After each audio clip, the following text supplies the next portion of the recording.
దేవుడు లోకమును ఎంతో ప్రేమించి, ఆ లోకము జన్మ కర్మ పాపముల చేత కట్టబడి నెట్టబడి అగ్నిగుండానికి వెళ్ళిపోతుంటే చూడలేక, మనసు పట్టలేక, ఆ ప్రజలందరినీ రక్షించడానికి రక్తం అవసరమని తానే శరీరమును ధరించి భూమధ్యపురమనబడిన యెరూషలేము నగరును పుట్టి అన్యాయపు తీర్పు నొంది తలకు ముళ్ళ కిరీటం పెట్టబడి ముఖమున గుద్దులు గుద్దించుకొని, ఆయన చేతులలో పొడవైన మేకులు తెగొట్టించుకొని, కాళ్ళలో పొడవైన మేకులు తెగొట్టించుకొని, పక్కలో చేసిన పాపములను పక్కకు పళ్ళకు పోటు పడిపించుకొని సమాధి చేయబడి మూడవ దినమున తిరిగి యేసునాథుడు లేచాడు.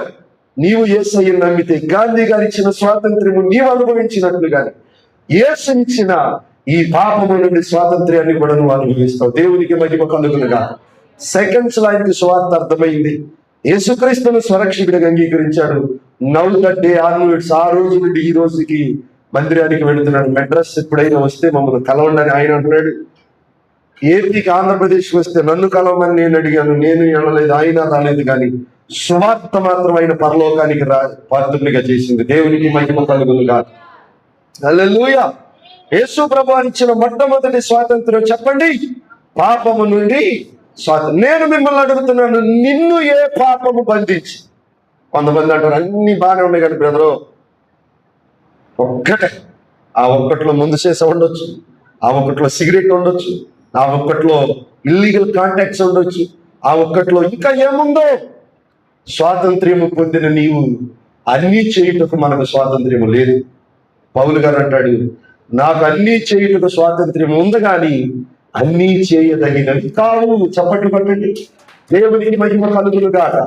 ఈ స్వాతంత్ర్యము పొందిన మనం ఆ స్వాతంత్ర్యం యొక్క గొప్పతనాన్ని అనుభవించుదుము గాక. దేని నుండి మనం స్వాతంత్ర్యం పొందాం? పాపము నుండి. 2 శాపము నుండి. ఇదే గలతీ పత్రిక 3వ అధ్యాయం 13వ వచనం చదివి సహాయం చేయి. ఆత్మను గురించిన వాగ్దానము లభించినట్లు అబ్రహాము పొందిన ఆశీర్వచనం. ఎవరు పొందారండి ఆశీర్వచనం? మీ తాత కాదు, మా తాత కాదు, యాకోబు తాత పొందాడు. యేసు రక్తం ఇచ్చే. దేవునికి మహిమ కలుగునుగా. మళ్ళీ చెబుతున్నా, మీ తాత కాదు, మా తాత కాదు, యాకోబు తాత అబ్రహాము తాత పొందాడు దేవుని యొక్క నుండి ఆశీర్వచనము. ఈ ఆశీర్వచనము ఎవరి ద్వారా మనకు కలిగింది? అబ్రహాము ద్వారా కలగల, ఇస్సాకు ద్వారా కలగల, యాకోబు ద్వారా కలగల, ఇశ్రాయేలు 12 గోత్రాల వలన కలగల. మనకు ఎవరి ద్వారా కలిగిందంటే యాకోబు వంశమున ఒక నక్షత్రము ఉదయించాడు, ఆయన ప్రభు అయిన యేసుక్రీస్తు.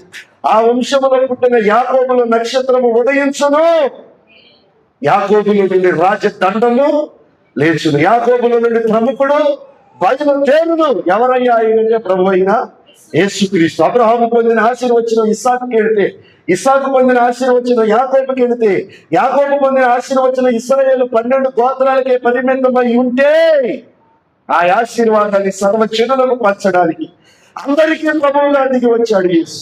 ఇదిగో ప్రజలందరికీ కలుగుబో మహా సంతోషకరమైన సువార్తమానం.